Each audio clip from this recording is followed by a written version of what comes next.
British শাসনের প্রথম দিকে প্রশাসনিক প্রয়োজনে ইংরেজি শেখার তাগিদ থেকে 1817 সালের 20 জানুয়ারি 304 নম্বর চিতপুর রোডে 20 জন ছাত্র নিয়ে হিন্দু কলেজের ক্লাস শুরু হয়। কিন্তু স্বল্প ব্যবধানে এই কলেজটি বাঙালির বৌদ্ধিক চিন্তন, সামাজিক পরিমণ্ডল, রাজনৈতিক বিন্যাস এবং সাংস্কৃতিক আন্দোলনের রূপরেখায় গুরুত্বপূর্ণ ভূমিকা পালন করে। ইউরোপে রেনেসাঁস পরবর্তী যুগে বুর্জোয়া শ্রেণীর ক্রমশ উত্থানের পাশাপাশি পুঁজিবাদী অর্থনীতি প্রসারের ফসল ছিল আধুনিক বস্তুবাদী দর্শন আর বিজ্ঞান ভিত্তিক ভাবনা। বাংলায় হিন্দু কলেজের মাধ্যমে এই ভাবনার সংস্পর্শে আসায় বাংলায় তৈরি হয়েছিল এক আগুয়ান গোষ্ঠী। তাদের সীমিত শক্তি নিয়ে প্রতিক্রিয়ার জগদ্দল পাথরকে ঠেলায় তাঁরা অগ্রণী ভূমিকা নিয়েছিল।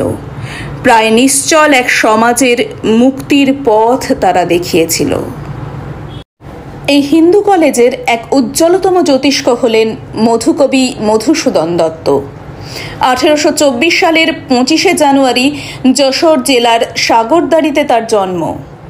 1833 সালে ভর্তি হলেন হিন্দু কলেজের জুনিয়র স্কুলে। প্রথম থেকেই ছাত্র হিসেবে অনন্য ছিলেন। তিনি কলেজের পরীক্ষায় বৃত্তি পেতেন। হিন্দু কলেজে ছাত্র থাকাকালীন তাঁর কবিতা জ্ঞানান্বেষণ, বেঙ্গল স্পেকটেটর সহ বিভিন্ন পত্রপত্রিকায় নিয়মিত প্রকাশ হতে থাকে। কিশোর বয়সে নারী শিক্ষা বিষয়ে প্রবন্ধ লিখে স্বর্ণপদক অর্জন করেছিলেন। তরুণ বয়সে মধুকবির পিতা রাজনারায়ণ দত্ত ও মাতা জাহ্নবী দেবী তাঁর বিবাহের উদ্যোগ নেয়ায় তিনি হিন্দু ধর্ম ত্যাগ করে খ্রিস্ট ধর্ম গ্রহণ করেন। তিনি মাইকেল মধুসূদন নামে পরিচিত হন।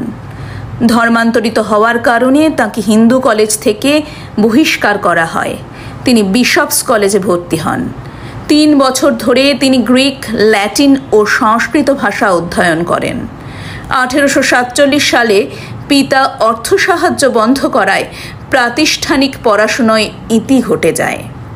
1847 থেকে 56 সাল পর্যন্ত মাদ্রাজে ছিলেন।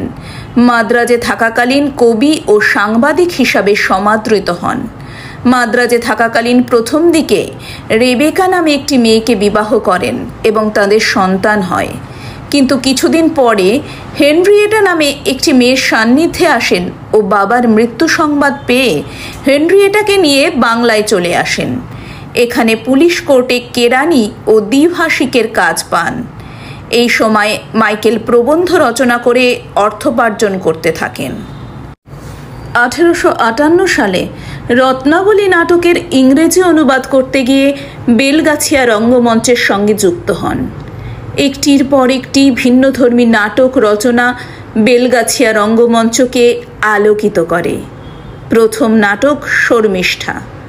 পদ্মাবতী নাটকের মাধ্যমে অমিত্রাক্ষর ছন্দের জন্ম দিয়ে বাংলা ছন্দের ইতিহাসে নতুন দিক সংযোজন করেন তিনি। রচনা করলেন তিলোত্তমা সম্ভব কাব্য ও ব্রজাঙ্গনা কাব্য। রচিত হল কালজয়ী মেঘনাদবধ কাব্য ও বীরাঙ্গনা কাব্য। মেঘনাদবধের মূল কাহিনী রামায়ণ থেকে নিলেও তাতে ঘটানো হয়েছে বিস্তর অদল বদল। মধুকবি পরাজিতের বিরচিত প্রতিরোধের মধ্য দিয়ে গড়ে তুলেছেন ট্র্যাজিক আখ্যান। এই কাব্যের অন্যতম দিক এর ছত্রে ছত্রে রয়েছে নারী স্বাধীনতার উজ্জ্বল দিক। ঈশ্বর বা নিয়তির বিরুদ্ধে মানবের বীরত্বপূর্ণ সংগ্রাম রেনেসাঁসের প্রধানতম দিক। এই কাব্যে প্রতিটি চরিত্র যেন হয়ে উঠেছে জীবন্ত ও সংগ্রামী, যার মধ্যে মানব ইতিহাসের প্রতি অবিরাম আস্থা। 1862 সালে হিন্দু প্যাট্রিয়ট পত্রিকার সম্পাদনা শুরু করেন। 1862 সালের 9 জুন এলেন ইংল্যান্ডে। ইচ্ছে ছিল ব্যারিস্টারি পড়ে দেশে ফিরবেন, কিন্তু সেই সময় প্রবল অর্থকষ্টে পড়তে হয়। বিদ্যাসাগর ও ভারতের প্রথম ব্যারিস্টার মনমোহন ঘোষের চেষ্টায় 1865 সালে তাঁর স্বপ্ন পূর্ণতা পায়। ইউরোপে থাকার সময় ইংরেজি সনেটের অনুকরণে চতুর্দশপদী কবিতা লিখতে থাকেন। 1867 সালে ভারতে ফিরে এসে হাইকোর্টে যোগ দেন।